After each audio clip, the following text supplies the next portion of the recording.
السلام عليكم ورحمة الله وبركاته. نحمده ونصلي على رسوله الكريم. أما بعد فأعوذ بالله من الشيطان الرجيم. بسم الله الرحمن الرحيم. ولنبلونكم بشيء من الخوف والجوع ونقص من الأموال والأنفس والثمرات وبشر الصابرين الذين إذا أصابتهم مصيبة قالوا إنا لله وإنا إليه راجعون. صدق الله العظيم. رب اشرح لي صدري ويسر لي أمري واحلل عقدة من لساني يفقه قولي. মুয়ার Islamic conference 2024 এ আপনারা যারা উপস্থিত হয়েছেন তাদের সবাইকে আমার অন্তরের অন্তঃস্থল থেকে জানাচ্ছি আন্তরিক শুভেচ্ছা এবং মুবারকবাদ। আহলান ওয়া সাহলান ওয়া মারহাবান বিকুম ফি হাদাল লিকা আত-তাইয়িব আল মুবারাক।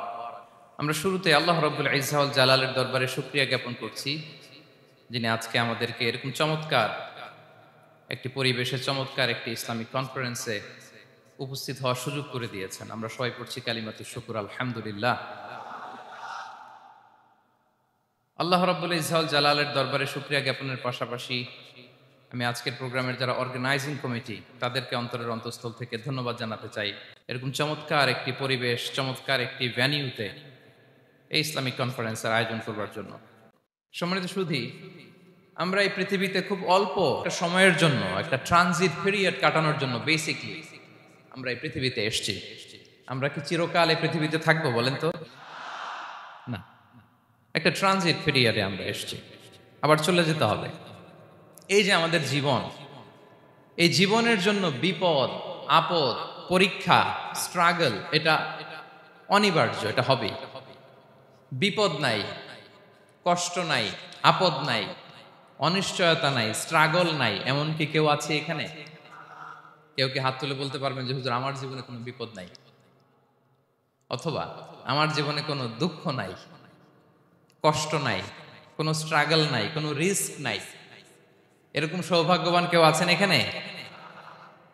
তাহলে জীবনের জন্য পরীক্ষা এটা অনস্বীকার্য, হবেই হবে পরীক্ষা।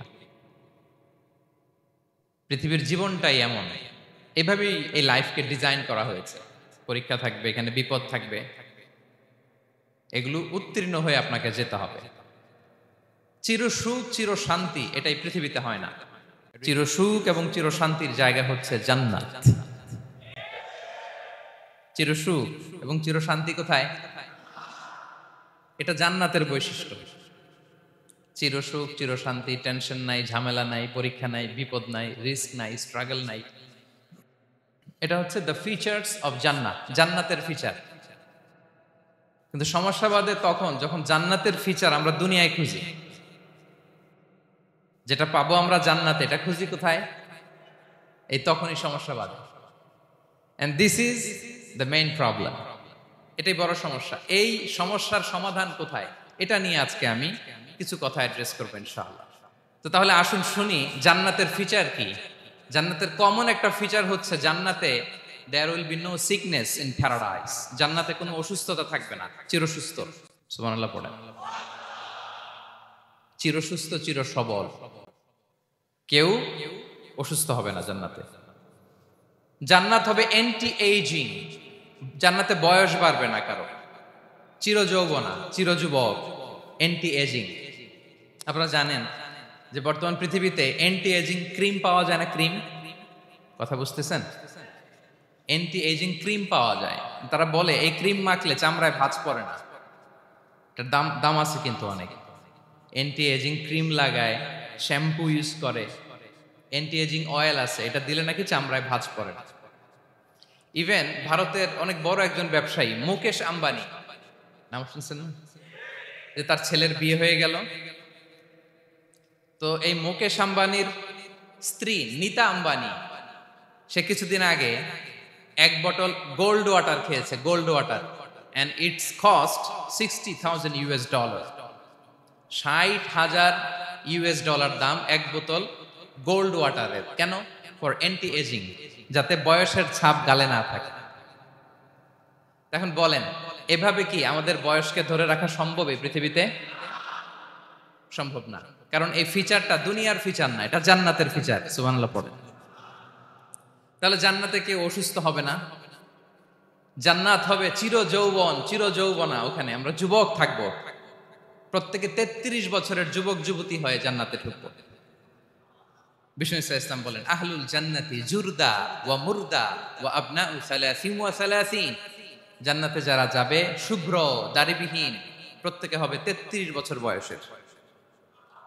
ওই যে 33 বছর বয়সে একবার ঢুকলেন আর বয়স বাড়বে না, ওইটাই চিরকাল ওই বয়স পাবেন। জান্নাতের আরেকটা ফিচার হচ্ছে নো ফ্রাস্ট্রেশন, কোনো চিন্তা নাই, দুশ্চিন্তা নাই, হাইপার টেনশন নাই, সজীব প্রাণবন্ত। সুবহানাল্লাহ। জান্নাতের আরেকটা ফিচার হচ্ছে there is no expiry date in জান্নাত। এক্সপায়ারি ডেট আছে? জান্নাতে যে ঢুকবো 7 দিনের জন্য চেক ইন, নাকি চেক ইন কয় দিনের জন্য? 7 দিন 10 দিন পরে চেক আউট করে ফেলবে এরকম না, নো এক্সপায়ারি ডেট, আজীবন। একবার এন্ট্রি পেলে বের হওয়ার টেনশন নাই। আল্লাহু আকবার। তাহলে no expiry date, rather it's eternal, আজীবন থাকবেন, খালিদিনা ফিহা, চিরকাল থাকবেন। এবং জান্নাতের সবচাইতে গুরুত্বপূর্ণ ফিচার হচ্ছে there will be no death in জান্নাত। জান্নাতে আপনার আর মৃত্যু হবে না, মৃত্যুর বিদায় হবে, তার মানে আপনি অমর হবেন। তাহলে আপনি চির সুস্থ, চির সবল হবেন জান্নাতে, চির যুবক থাকবেন, প্রাণবন্ত থাকবেন, আপনি অমর হবেন, আপনি জান্নাতে মরবেন না। জান্নাতীরা যখন জান্নাতে যাবে, ফেরেশতারা ডেকে বলবে, ইয়া আহলাল জান্নাতি ইন্না লাকুম আন তাসিহু ফালা তাসকামু আবাদা। জান্নাতীরা চিরকাল সুস্থ থাকবা, অসুস্থ হবা না।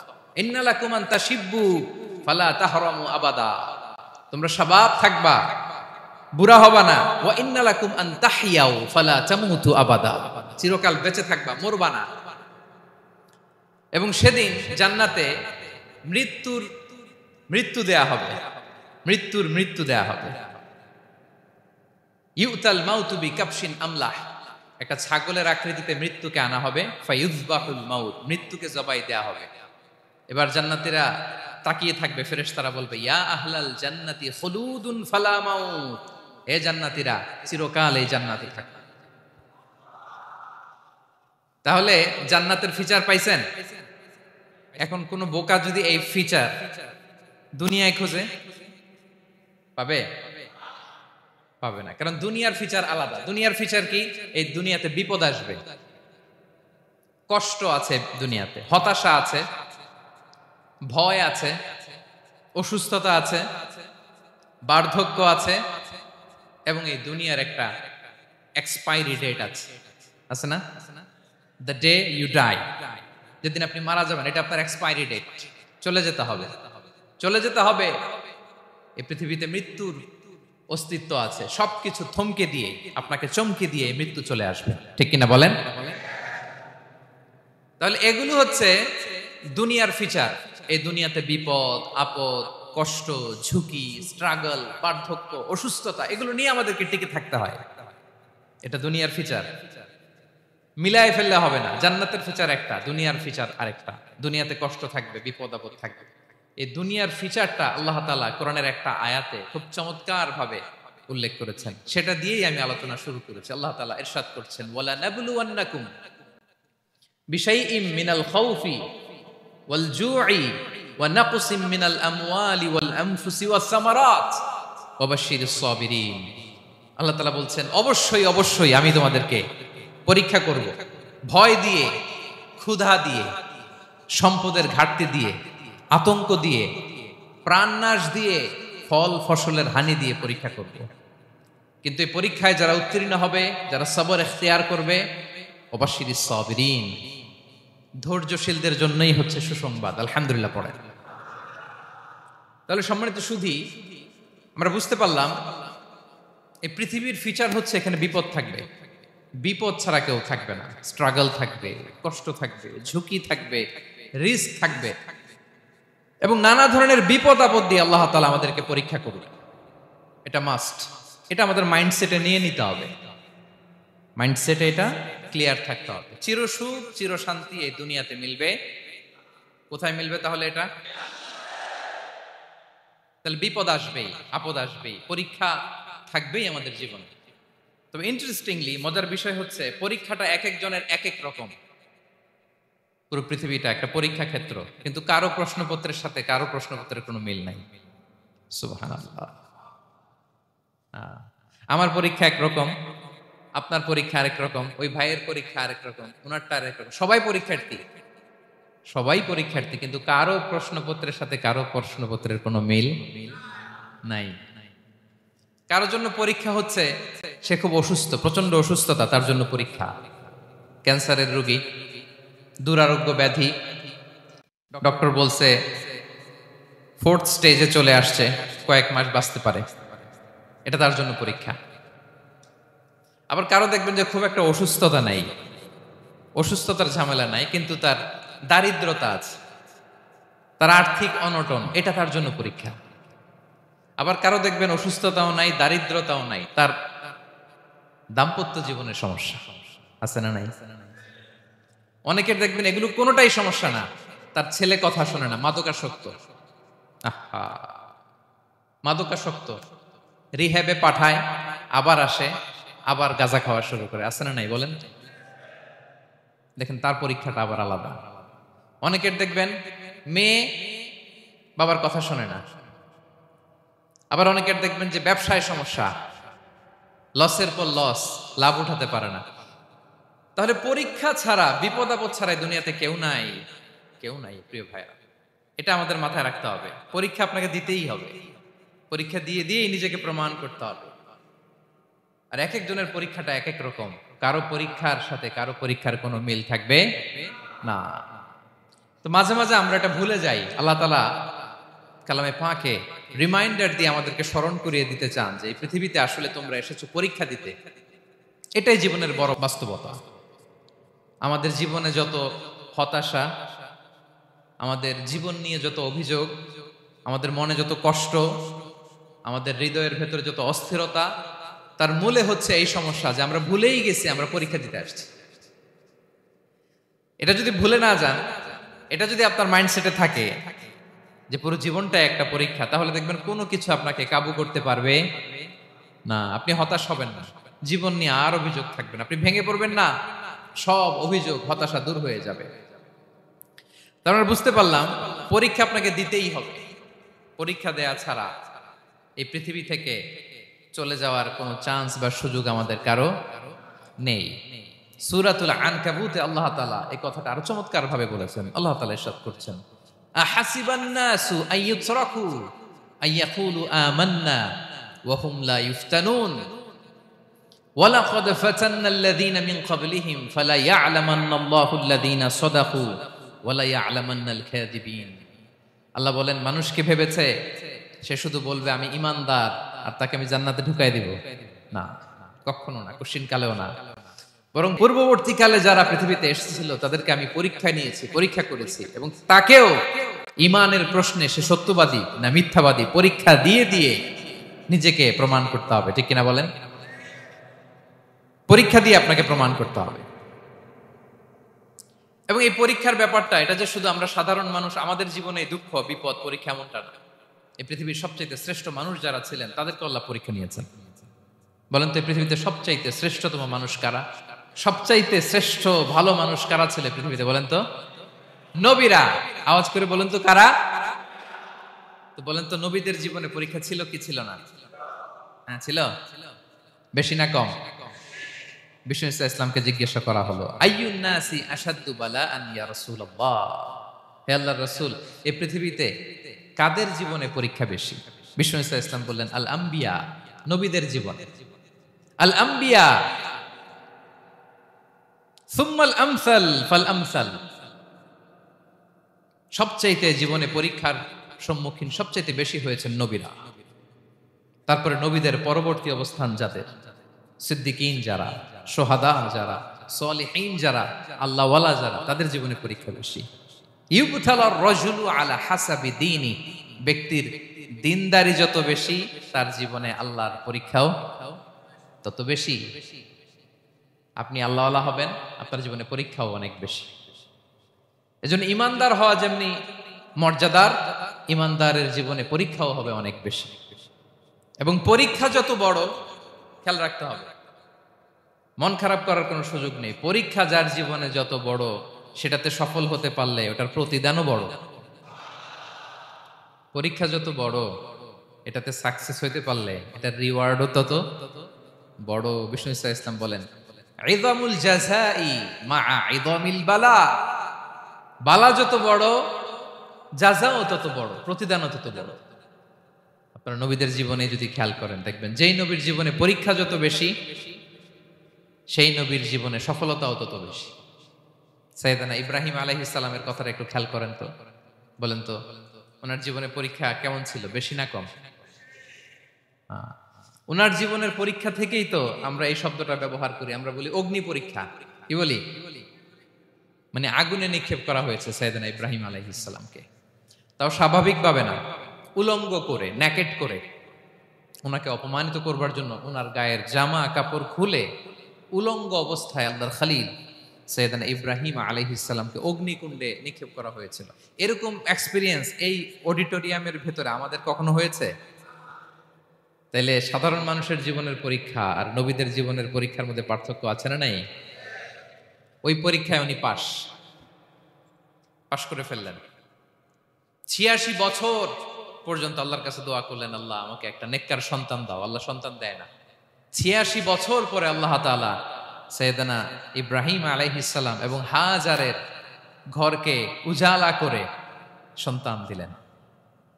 সাইয়েদনা ইসমাঈল আলাইহিস সালাম পৃথিবীতে আসলেন কত বছর বয়সে? ৮৬ বছর বয়সের এখানে কেউ আছেন? হ্যাঁ, আছি আমরা? কেউ নাই। ৮৬ বছর বয়সে প্রথম সন্তান পেয়েছে। তাদের ঘরকে উজালা করে আল্লাহর নবী সাইয়েদনা ইসমাঈল আলাইহিস সালাম আসলেন। এবার আল্লাহ বললেন, যাও স্ত্রীকে আর এই কলিজার টুকরা সন্তানকে, থাকো তো প্যালেস্টাইনে, প্যালেস্টাইন থেকে ১৫০০ কিলোমিটার দূর দ্য ব্যারন ল্যান্ড, ওই মক্কার ধুধুমরু প্রান্তরে রেখে আসো, যেখানে কেউ নাই, মানুষ নাই, গাছ নাই, পাখি নাই, পানি নাই, যাও রেখে আসো। আচ্ছা বলেন তো, ৮৬ বছর পরে যে লোকটা সন্তান পেল, বুঝে শুনে উত্তর দিয়েন, ৮৬ বছর পরে যে লোকটাকে আল্লাহ তাআলা সন্তান দিল, তার হৃদয়ে ওই সন্তানের জন্য মায়া বেশি না কম? এমনি তো আমাদের প্রথম সন্তানের হিস্ট্রিটা একটু খেয়াল করেন তো। প্রথম আমাদের যে মেয়ে হয়েছিল বা যাদের ছেলে হয়েছিল, তার প্রতি আদর, সোহাগ, দরদ, ভালোবাসা, আহ্লাদ কত ছিল। আর ৮৬ বছর বয়স আল্লাহ তাআলা ওনাকে সন্তান দিলেন, দিয়ে বললেন, যাও হাজারকে আর ইসমাঈলকে মক্কার ধুধুমরু প্রান্তরে রেখে আস। আল্লাহ তাআলা বলতে দেরি, চলে যেতে দেরি নাই, মুহূর্তে উনি রওনা হয়ে গেলেন। সুবহানাল্লাহ পড়বেন না? রেখে আসলেন মক্কার ধুধুমরু প্রান্তরে। এবার আল্লাহ বললেন, যাও রিটার্ন ব্যাক টু প্যালেস্টাইন, প্যালেস্টাইনে চলে যাও। চলে গেলেন, হৃদয়টা ভেঙে খান খান। অনেক বছর পরে আল্লাহ তাআলা আবার অনুমতি দিলেন, যাও এবার ছেলেকে দেখে আসতে পারো, যাও প্যালেস্টাইন থেকে আবার মক্কায় যাও। সাইয়েদনা ইব্রাহিম আলাইহিস সালাম প্যালেস্টাইন থেকে আবার ১৫০০ কিলোমিটার পথ পাড়ি দিয়ে, এখনকার মতো ফ্লাইটে যায় না, গাড়িতেও না, উটে করে। কিসে করে? উনি যে কতবার মক্কা থেকে ফিলিস্তিন এসেছেন আর গিয়েছেন, কোন ইয়ত্তা নাই, হিসাব নাই। গেলেন, এবার ছেলেটা হাঁটতে পারে, দৌড়াতে পারে, একটু একটু কথা বলতে পারে, আব্বু আব্বু ডাকতে পারে। কেমন মায়া লাগে বলেন তো? মায়া ভালোবাসায় যখন টইটম্বুর, ঠিক ওই মুহূর্তে আল্লাহ বললেন, ছেলেকে জবাই করো, জবাই করো ছেলেকে। আল্লাহ তাআলা বলতে দেরি করেছেন, আল্লাহর আদেশ পালনে ১ সেকেন্ডও তিনি দেরি করেন নাই। ছুরি চালালেন, জান্নাত থেকে দুম্বা নিয়ে আসা হলো। এভাবে আল্লাহর নবী ইব্রাহিম আলাইহিস সালাম ওনার জীবনের প্রতিটি ক্ষেত্রে যেখানে আল্লাহ তাআলা ওনাকে পরীক্ষা নিয়েছেন, উত্তীর্ণ হয়েছেন। এবং দেখেন ওনাকে আল্লাহ তাআলা কি উপহার দিলেন। আল্লাহ তাআলা ওনাকে খলিলুল্লাহ উপাধি দিলেন, আল্লাহর বন্ধু। সুবহানাল্লাহ বলেন। আল্লাহ তাআলা বলছেন, ওয়া ইযি বিতালা ইব্রাহিম রাব্বুহু বিকালিমাতিন ফাআতাম্মাহুন ক্বালা ইন্নী জাঈলুকা লিন-নাসি ইমামা। আল্লাহ অনেকগুলো পরীক্ষা নিয়েছিলেন সাইয়েদনা ইব্রাহিম আলাইহিস সালাম, প্রতিটা পরীক্ষায় সাকসেসফুলি পাস করেছেন, গোল্ডেন এ প্লাস। আল্লাহ বলেন, ইন্নী জাঈলুকা লিন-নাসি ইমামা, I'm gonna make you the leader for the entire human being. I'm gonna appoint you as a leader for the entire universe. গোটা বিশ্বের জন্য, গোটা মানবতার জন্য আমি তোমাকে লিডার বানায় দিলাম। ইযামুল জাযাই মা ইযামিল বালা। পরীক্ষা যত বড়, ওই পরীক্ষায় পাশ করলে ওইটার ফলাফল ও প্রতিদানও বড়। তাহলে দেখেন প্রিয় ভাইরা, সাইয়েদনা ইব্রাহিম আলাইহিস সালামের জীবনে পরীক্ষার কোনো শেষ ছিল না। আমি আপনি কোথায়? আল্লাহর খালিলের জীবনে যদি এত পরীক্ষা থাকতে পারে, আমি আপনি কোথায় বলেন তো? এবার বলেন, সাইয়েদনা মূসা আলাইহিস সালাম, ওনার জীবনে তো কোনো পরীক্ষা টরীক্ষার ছিল না। হ্যাঁ, গুণে শেষ করতে পারবেন? জন্মটাই তো হয়েছে পরীক্ষার মধ্য দিয়ে। মিশরের ছেলে সন্তান হইলেই ফেরাউন বলছে জবাই করো। ওনার মা এরকম সিন্ধুকে করে ভাসায় দিলেন নীল নদীতে। আল্লাহু আকবার! কি একটা রোমাঞ্চকর পরিস্থিতির মধ্য দিয়ে আল্লাহ তাআলা ওনাকে বাঁচালেন। সুবহানাল্লাহ। জন্মই হয়েছে পরীক্ষার মধ্যে দিয়ে। বড় হইলেন, ফেরাউনের ভয়ে দেশ ত্যাগ করলেন, মিশর থেকে মাদিয়ান। আবার আল্লাহর আদেশে যখন ফিরে আসলেন, আবার ফেরাউনের সাথে তর্ক বিতর্ক, যুদ্ধ।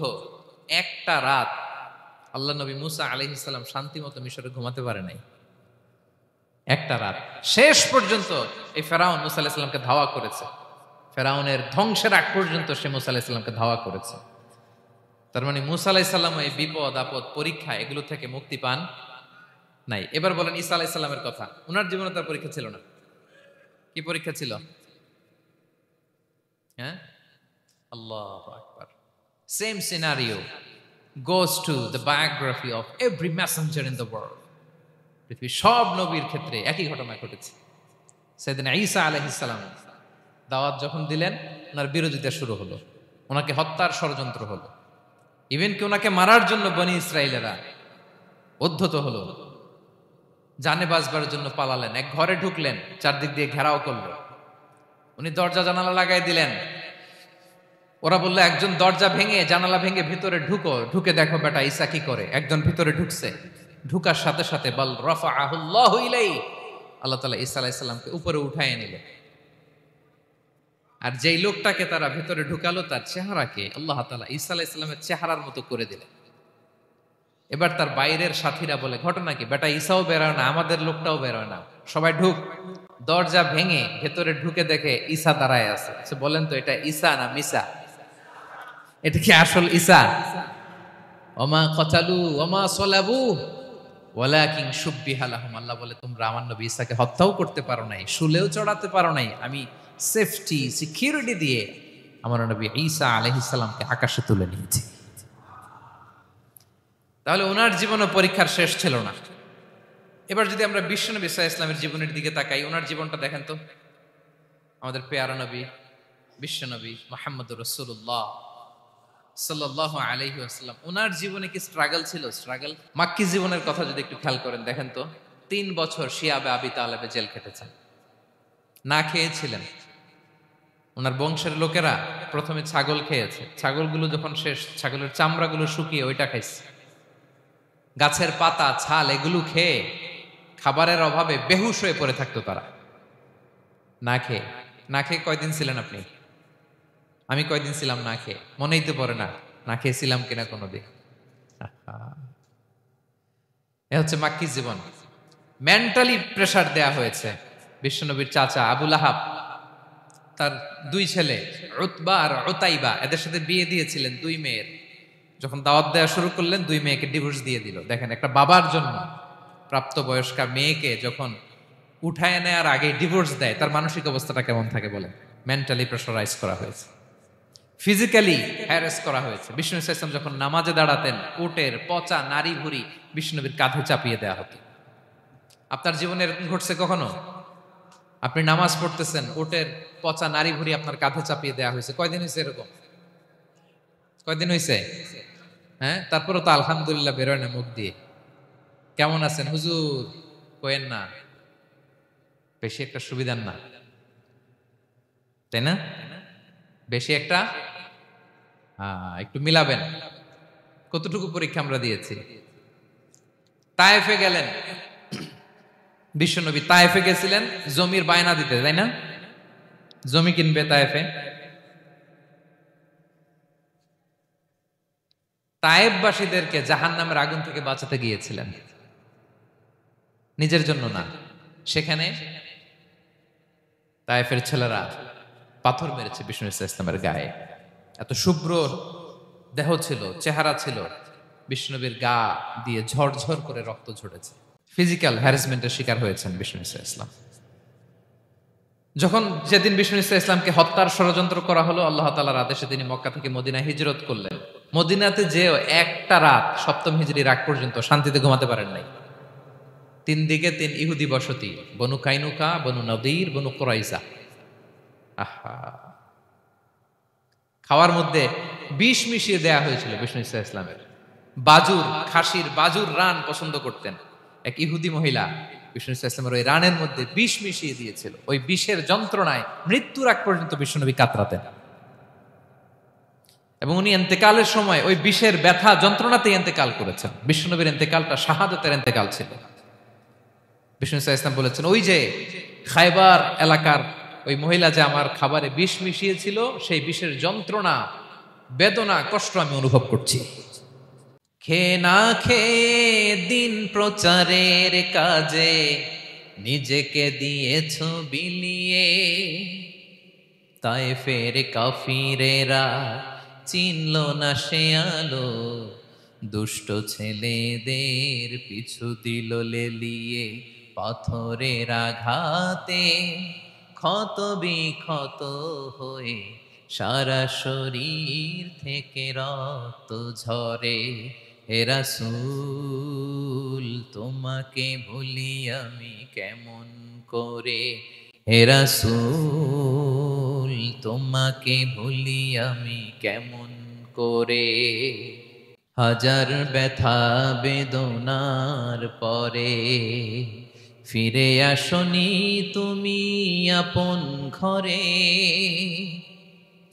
দিনের আলো তুমি ছড়িয়ে দিতে চলে গেলে মদিনায় মক্কা ছেড়ে। হে রাসূল তোমাকে ভুলি আমি কেমন করে, হে রাসূল তোমাকে ভুলি আমি কেমন করে। ঠিক কিনা বলেন? একটা রাত শান্তিতে, শান্তির ঘুম তিনি দিতে পারেন নাই। প্রিয় ভাইরা, তাহলে আমরা কি বুঝলাম? বিশ্বনবীর জীবনও পরীক্ষা ছিল কি ছিল না? আমাদের উপায় আছে? আমরা বাঁচতে পারবো এই বিপদ আপদ পরীক্ষা ঝঞ্ঝাল থেকে? বাঁচতে চাইলেও বাঁচতে পারবো? পারবো না। ইমাম মালিক আলাইহি রাহমা নাম শুনেছেন? ইমাম মালিক, ওনার জ্ঞান থেকে লাখো লাখো মানুষ উপকৃত হয়েছে, কোটি কোটি মানুষ উপকৃত হয়েছে। মদিনার রাস্তায় রশি দিয়ে ওনাকে টেনে হিচড়ে এক এলাকা থেকে আরেক এলাকায় নিত জালেম বাদশাহরা। ইমাম মালিক আলাইহি রাহমা। ইমাম আহমদ ইবনে হাম্বল, ওনাকে বেত্রাঘাত করা হতো, চাবুক দিয়ে পেটানো হতো। আমাদের মাযহাবের ইমাম আল ইমাম আল আযম আবু হানিফা আলাইহি রাহমা, ওনাকে কারাবন্দী করা হয়েছিল। তার মানে দেখেন, যত বড় বড় স্কলার, যত বড় বড় মাশায়েখ, এমনকি আম্বিয়া আলাইহিmus সালাম, ওনারাও পরীক্ষা বিপদ আপদ থেকে রেহাই পান। পাইছে? তাহলে আপনি আর আমি পাবো? বলেন তো। তাহলে এটা আমাদের ব্রেইনে গেঁথে নিতে হবে যে জীবন মানেই এখানে বিপদ থাকবে, পরীক্ষা থাকবে, স্ট্রাগল করে করে আমাকে আগাতে হবে। কেউ আমার জন্য রেড কার্পেট বিছিয়ে রাখবে না। এই জীবনটা বড় জটিল। This is life, how it's design. এভাবেই পৃথিবীকে ডিজাইন করা হয়েছে। এখানে বিপদ আছে, কষ্ট আছে। এই পরীক্ষা দিয়ে দিয়ে আপনাকে উত্তীর্ণ হতে হবে। বুঝতে পেরেছেন প্রিয় ভাইরা? নাও দ্য কোশ্চেন অ্যারাইজ, এখন প্রশ্ন হচ্ছে, কেন আল্লাহ এই পরীক্ষা নেন? কেন? আল্লাহ তাআলা সূরা মুলকে বলেছেন, এই পৃথিবী সাজানোর, এই জীবন মৃত্যুর এই খেলা, এটার উদ্দেশ্যটাকে আল্লাহ তাআলা স্পষ্ট করে বলেছেন। আল্লাযী খালাকাল মাউতা ওয়াল হায়াতা লিয়াবলুয়াকুম আইয়ুকুম আহসানু আমালা। জীবন মৃত্যু দিয়ে তোমাদের জীবনকে সাজানো হয়েছে এজন্য, যাতে করে তিনি তোমাদের পরীক্ষা করতে পারেন। কি করতে পারেন? তোমাদের মধ্যে কে সৎকর্মে অগ্রগামী, কে কাজে ভালো, আমলে ভালো, এটা দেখার জন্য। বেসিকলি আল্লাহর দেখার প্রয়োজন নাই, আমাদেরকে দেখানোর জন্য এই পরীক্ষার আয়োজন। আমি ভালো করবো না খারাপ করবো এটা আল্লাহ জানে না? তো ওনার পরীক্ষা করা লাগে কেন? কথা বলেন। আমি জান্নাতি না জাহান্নামী এটা আল্লাহ জানেন না? বেসিকলি আমাদেরকে জানানোর জন্য এই পরীক্ষার আয়োজন। কাদেরকে জানানোর জন্য? মানে তুমি জেনে যাও তুমি জান্নাতি না জাহান্নামী। আমি ভালো করেই জানি। একটা ছোট্ট উদাহরণ দিলে বুঝতে পারবেন প্রিয় ভাইয়েরা। ধরেন আল্লাহ তাআলা দুইজনকে সৃষ্টি করলেন। উদাহরণস্বরূপ একজনের নাম আব্দুল্লাহ, আরেকজনের নাম আব্দুর রহমান। সৃষ্টির পরে আব্দুল্লাহকে বললেন, আব্দুল্লাহ, আমি জানি তুমি পৃথিবীতে 50 বছর হায়াত পাইতা, খুব ভালো কাজ করতে, তুমি দুনিয়াতে অনেক ভালো কাজ করতে, এটা আমি আগেই জানি, আমার অসীম জ্ঞান বলে আমি আগে থেকেই জানি। তো যাও, তোমার এইমাত্র সৃষ্টি করলাম, যাও তুমি জান্নাতে ঢুকে যাও, কারণ আমি জানি তুমি জান্নাতি হবে। আচ্ছা, আর আব্দুর রহমান, তুমি পৃথিবীতে খুব খারাপ কাজ করতে, এটা আমি জানতাম, তোমারে পাঠাইলে খারাপ কাজ করবা, তুমি সীমা লঙ্ঘন করবা, অন্যায় করবা, অপরাধ করবা, তুমি জাহান্নামী হবা, যাও। যেহেতু আমি জানি পরীক্ষার আর দরকার নেই, তোমারে জাহান্নাম দিয়ে দিলাম, যাও ঢুকে যাও। আব্দুল্লাহ ঠিকই জান্নাতে ঢুকে যাবে, আব্দুর রহমান কি ঢুকবে? ঢুকবে। সে বলবে, আল্লাহ এইমাত্র আমারে বানাইলেন, এইমাত্র আপনি আমাকে সৃষ্টি করলেন, সৃষ্টি করেই বলতেছেন তুমি জাহান্নামে যাও, আর বলতেছেন আমি জানি দুনিয়াতে পাঠালে তুমি খারাপ কাজ করবা, তুমি জাহান্নামী হবা, পাঠানোর আর কি দরকার, আগে থেকে জাহান্নামে যাও। আল্লাহ আপনি জানলে জানতে পারেন, আমি তো জানি না। ঠিক কিনা বলেন? সে বলবে, না আল্লাহ আপনি ভুল বলতেছেন, এই দুনিয়াতে পাঠাইলে আমি খুব ভালো কাজ করতাম, আমি সীমা লঙ্ঘন করতাম না, নামাজ পড়তাম, রোজা রাখতাম, হজ করতাম, যাকাত দিতাম, সাদাকা করতাম, চ্যারিটি করতাম, জনকল্যাণকর সব ভালো কাজগুলো আল্লাহ আমি করতাম। এজন্য আল্লাহ তাআলা পরীক্ষার আয়োজন করেছেন, যাতে করে তুমি জেনে যাও যে পৃথিবীতে তুমি কি করেছো। এখন আর আল্লাহকে এক্সকিউজ দেওয়ার সুযোগ নেই। আচ্ছা বলেন তো, আবু জাহেলকে যদি আল্লাহ এখন কিয়ামতের দিন বলে, Abu Jahl go to the hell fire, আবু জাহেলের কিছু বলার সুযোগ আছে? কারণ ও দুনিয়াতে কি করে আসছে এটাও জানে না। ফেরাউনকে ডেকে যদি আল্লাহ বলে, ফেরাউন তুমি জাহান্নামে যাও, go to the hell fire, ওর কি কোনো এক্সকিউজ দেওয়ার সুযোগ আছে? বলেন, সুযোগ আর আছে? কারণ তুমি দুনিয়াতে কি করেছো তোমার চেয়ে ভালো কেউ আর জানে। তা পৃথিবীতে এই পরীক্ষার এই আয়োজনের সবচাইতে বড় উদ্দেশ্য হচ্ছে যাতে করে আমরা দেখে যাই যে আমরা কি কাজ করছি। কেউ যখন পরীক্ষা দেয় প্রিয় ভাইরা, ওই পরীক্ষায় কত পাবে তার একটা হিসাব আছে না? বলেন, আপনি গণিত পরীক্ষা দিয়ে আসছেন, যে 100তে 100 পাবে সে বলতে পারে আমার সব অঙ্ক হয়েছে, ঠিক কিনা বলেন? আর যে লাড্ডু গুড্ডু বুঝছেন তো, কিছুই পারে নাই, ঘোড়ার ডিম, তারও একটা হিসাব আছে যে সে কিছুই লিখে আসতে পারে নাই। তাই পৃথিবীতে এই পরীক্ষার আয়োজনের প্রধানতম কারণ হচ্ছে যাতে করে আমরা বুঝে যেতে পারি যে আমরা কোথায় যাব, জান্নাতে না জাহান্নামে। প্রিয় সুধী, এ পর্যায়ে আমরা জানবো এই যে পরীক্ষা আল্লাহ তাআলা নিচ্ছেন আমাদেরকে, এই পরীক্ষায় সফল হওয়ার মূল মন্ত্র কি। কোরআনে বিভিন্ন আয়াতে এই পরীক্ষার কথা বলা হয়েছে এবং এই পরীক্ষার সফলতার মূল মন্ত্রও কোরআনে ঘোষিত হয়েছে। আলহামদুলিল্লাহ বলেন।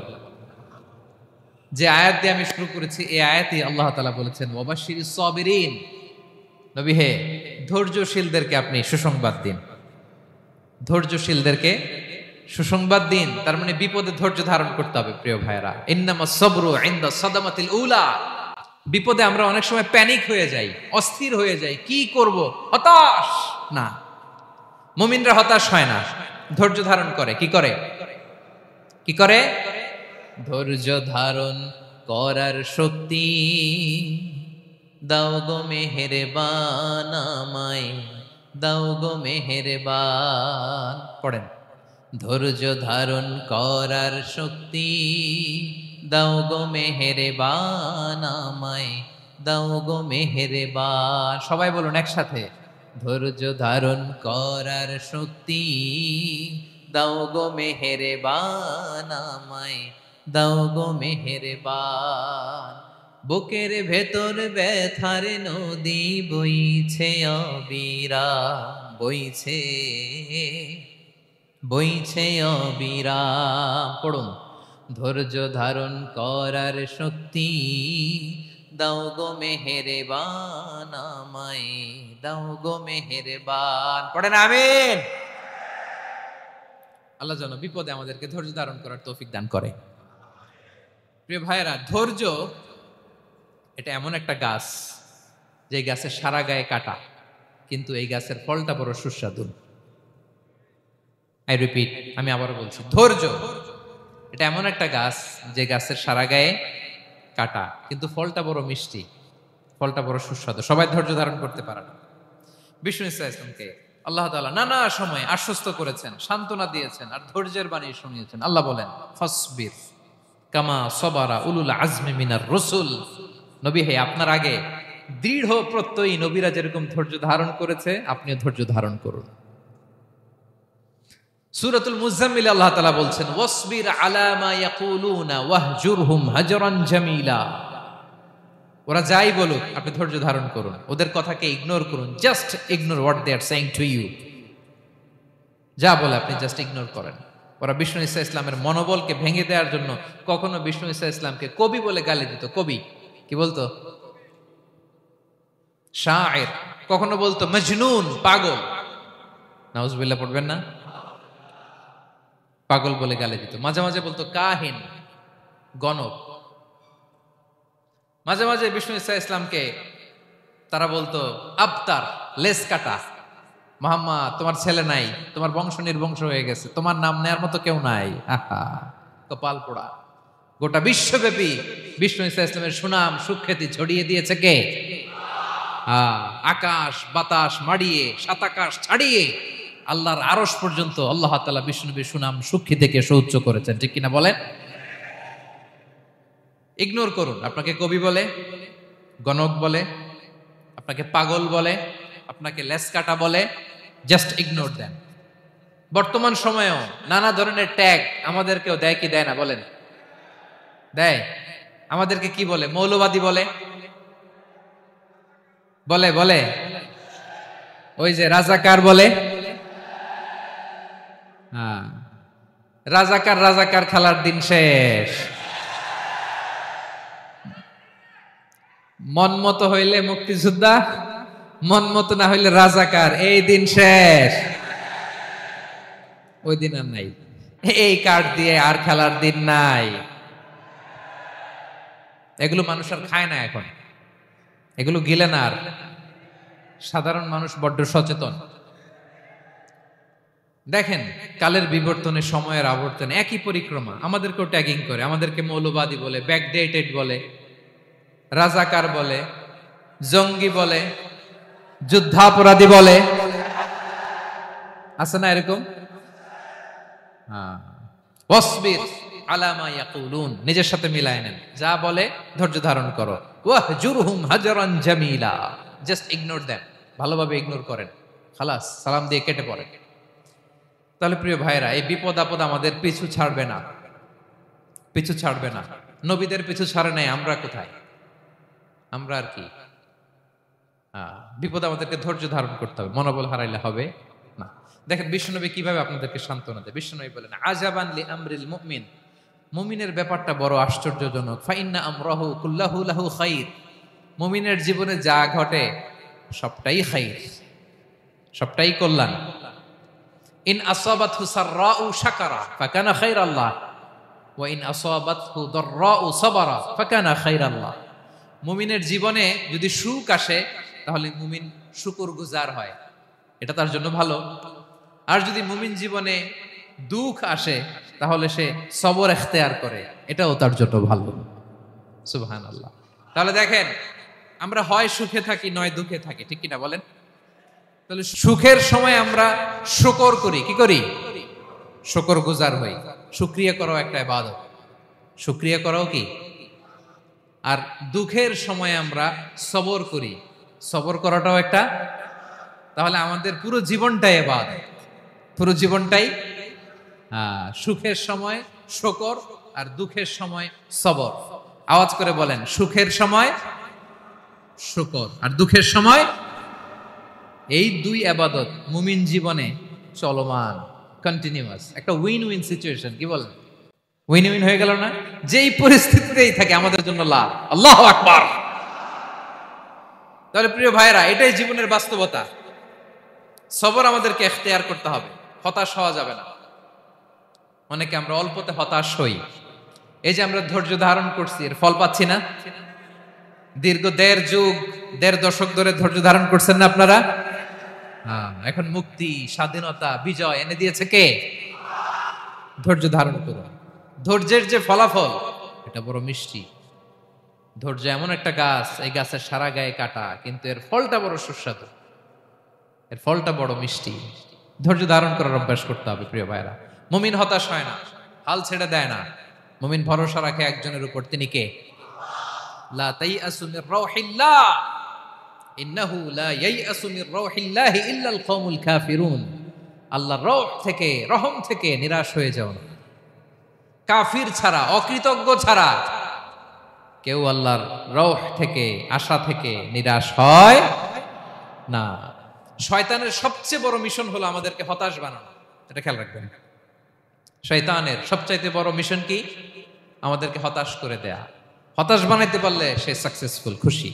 কিন্তু আমরা এত সহজে হতাশ হই না, আমরা নিরাশ হই না, আমরা বিপদে হাল ছেড়ে দেই না।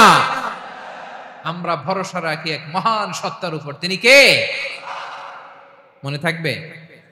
বিপদ আসলে ভেঙে পড়বেন, ভিসা না হইলে কান্নাকাটি শুরু করবেন, ব্যবসায় লস হইলে হাউমাউ, হ্যাঁ, দেশ থেকে কোনো দুঃসংবাদ আসলে হতাশ হবেন, ভেঙে পড়বেন। ধৈর্য ধারণ করব আমরা। আওয়াজ করে বলেন, আমরা কি করব? সবর। বিপদ ট্যাকেল দেওয়ার প্রথম স্টেপ হচ্ছে সবর। ধৈর্য ধারণ করতে হবে। অবশ্যই সাবিরিন, ধৈর্যশীলদেরকে সুসংবাদ দাও। বিপদ থেকে বাঁচার দ্বিতীয় স্টেপ হচ্ছে এই বিপদ থেকে উত্তরণের চেষ্টা করতে হবে। কন্টিনিউয়াস প্রচেষ্টা চালিয়ে যেতে হবে। ওয়াল্লাযীনা জাহাদু ফিনা লানাহদিয়ান্নাহুম সুবুলানা। যারা আমার রাস্তায় চেষ্টা করে, প্রচেষ্টা করে, স্ট্রাগল করে, তাদেরকে আমি পথ দেখিয়ে দেই, সুবুল দেখিয়ে দেই, ওয়ে আউট দেখায় দেই, এক্সিট দেখায় দেই। কোথাও আটকাবেন না আপনি, আপনাকে এক্সিট দেখায় দিবে কে? মালয়েশিয়াতে কেলুয়ার বলে না? কেলুয়ার কি বলে চিনেন? কেলুয়ার মানে কি? এক্সিট। এক্সিট পেয়ে যাবেন, আটকাবেন না আপনি জীবনে কোথাও। 3 নাম্বার, আল্লাহর উপর তাওয়াক্কুল করতে হবে বিপদ আসলে। ওমাইয়া তাওয়াক্কাল আলাল্লাহি ফাহুয়া হাসবুহ। আল্লাহর উপর যে তাওয়াক্কুল করে, আল্লাহই তার জন্য যথেষ্ট হয়ে যায়। তাহলে বিপদে প্রিয় ভাইরা আমরা প্যানিক হব না, ধৈর্য ধারণ করব, বিপদ থেকে উত্তরণের সর্বোচ্চ প্রচেষ্টা চালিয়ে যাব, আর ভরসা রাখবো একজনের উপর, তিনি কে? আর বিপদ আসলে এটাকে নেগেটিভলি নেবেন না সব সময়। বিপদ আপদ এটা অনেক পজিটিভ, ভালো জিনিস আমাদের জীবনে বয়ে নিয়ে আসে। শাইখুল ইসলাম ইবনু তাইমিয়া আলাইহি রাহমা, উনি বলতেন, খুব দামি কথা, খুব হেভি ওয়েট কথা, মনোযোগ দিয়ে শুনুন। তিনি বলতেন, যে নেয়ামত তোমাকে আল্লাহ থেকে দূরে সরায়, ওই নেয়ামতের চেয়ে বিপদ ভালো, যে বিপদ তোমাকে আল্লাহর দিকে ধাবিত করে। আই রিপিট, আমি আবারও বলি, যে নাজ নেয়ামত তোমাকে আল্লাহ থেকে দূরে সরিয়ে দেয়, সে নাজ নেয়ামতের চেয়ে ওই বিপদ আপদ ভালো, যেই বিপদ আপদ তোমাকে আল্লাহর কাছে টেনে দেয়। তাহলে বিপদ আপদ আসলে আপনি হতাশ হবেন? আর কখনো দুঃখ করবেন? মোয়ারের ভাইয়েরা, আর মন খারাপ করবেন? আপনি খেয়াল করে দেখেন, বিপদ আসলে আমরা আল্লাহরে ডাকি বেশি। যখন অসুস্থ আপনি খেয়াল করেন তো, আল্লাহ আল্লাহ তুমি ছাড়া বাঁচানোর কেউ নাই, আল্লাহ আল্লাহ তুমি হেফাজত করো, আল্লাহ তুমি সুস্থ করে দাও।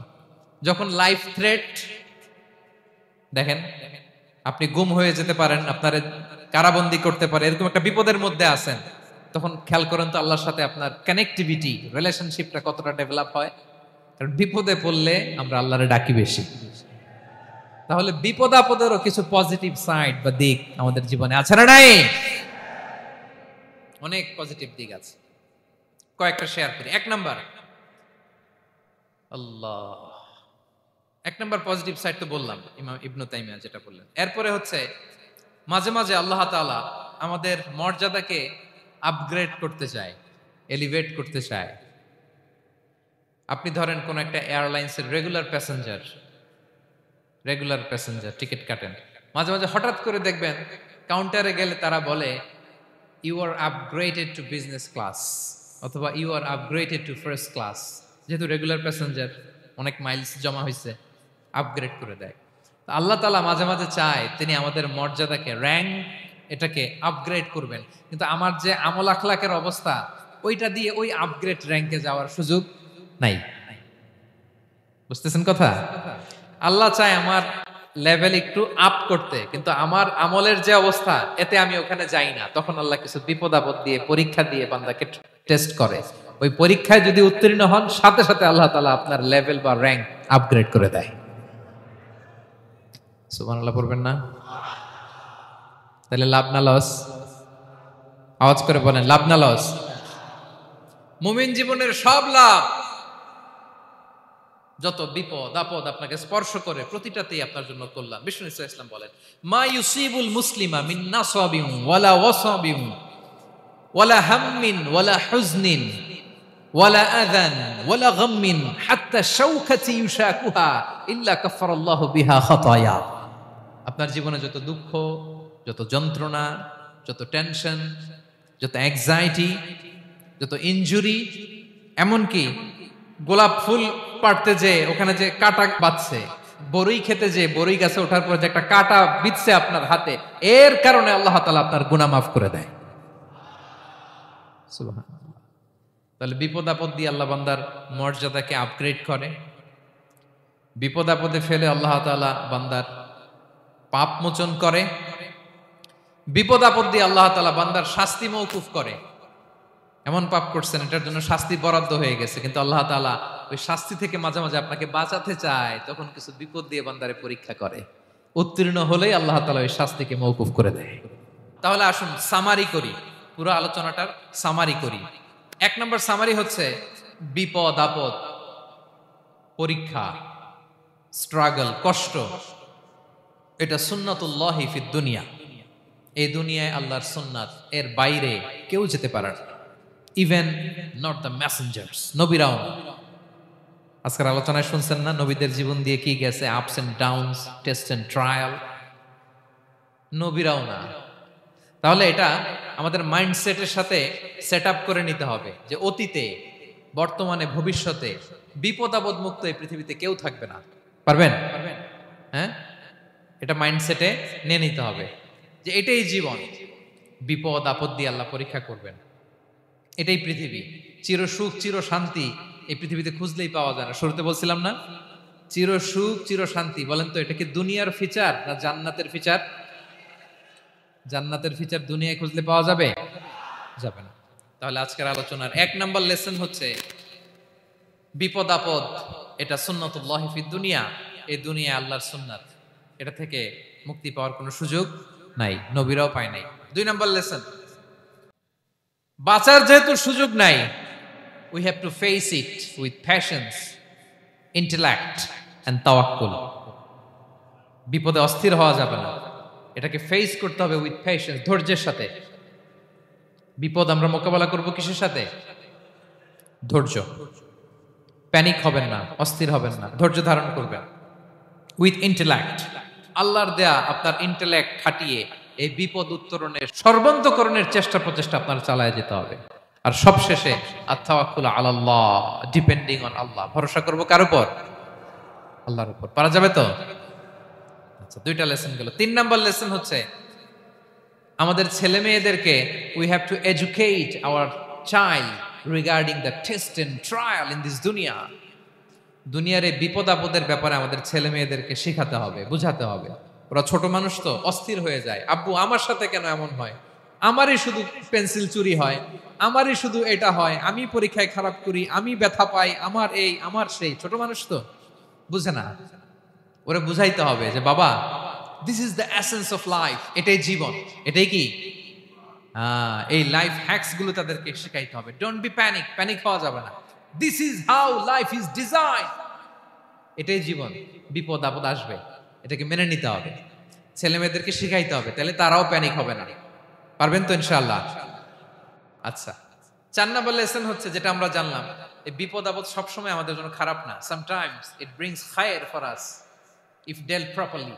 ঠিক মতো বিপদকে ডিল করতে পারলে এটা আসলে আমার জন্য আখেরে কল্যাণই বয়ে নিয়ে আসে।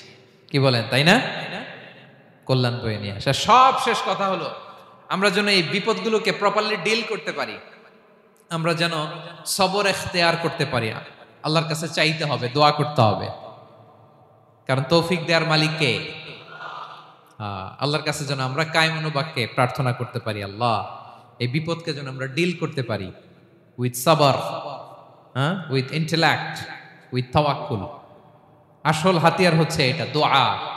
আল্লাহর কাছে চাইবেন, মনোযোগের সাথে চাইবেন, আন্তরিকতার সাথে চাইবেন। উদউল্লাহ ওয়া আনতুম মুখিনুনা বিল ইজাবা। বিষ্ণু বলেন এমন ভাবে চাও যেন তুমি অনেকটা কনফার্ম যে তোমার দোয়া আল্লাহ কবুল করবেনই, এমন ভাবে চাও। অনেকে রোবোটিক দোয়া করে। রোবোটিক দোয়া মানে দোয়ার মধ্যে প্রাণ নাই, ধ্যান নাই, মন নাই, আগ্রহ নাই, ভালোবাসা নাই। ওই দোয়া আল্লাহ কবুল করে না। মনোযোগ দিয়ে চাইতে হবে চাওয়ার মতো, তাহলে আল্লাহ তাআলার পক্ষ থেকে তৌফিক পাওয়া যাবে। পারা যাবে তো ইনশাআল্লাহ। আল্লাহ তাআলা আমাদের সবাইকে বিপদে আপদে ধৈর্য ধারণ করার তৌফিক দান করুক। নবীরা তাদের জীবনে যেভাবে স্ট্রাগল, আপস এন্ড ডাউনস, বিপদগুলোকে, টেস্ট এন্ড ট্রায়াল গুলোকে ডিল করেছে, আমরা যেন সেভাবে ডিল করতে পারি। আল্লাহ তৌফিক দান করুক। আল্লাহ তাআলা আমাদের সবাইকে কথাগুলো বোঝা আর আমল করার তৌফিক দান করুক। হাযা মা ইনদি ওয়াল ইলমু ইনদাল্লাহি আলাইহি তাওয়াক্কালতু ওয়া ইলাইহি উনীব। ওয়াসসালামু আলাইকুম ওয়া রাহমাতুল্লাহি তাআলা ওয়া বারাকাতুহু।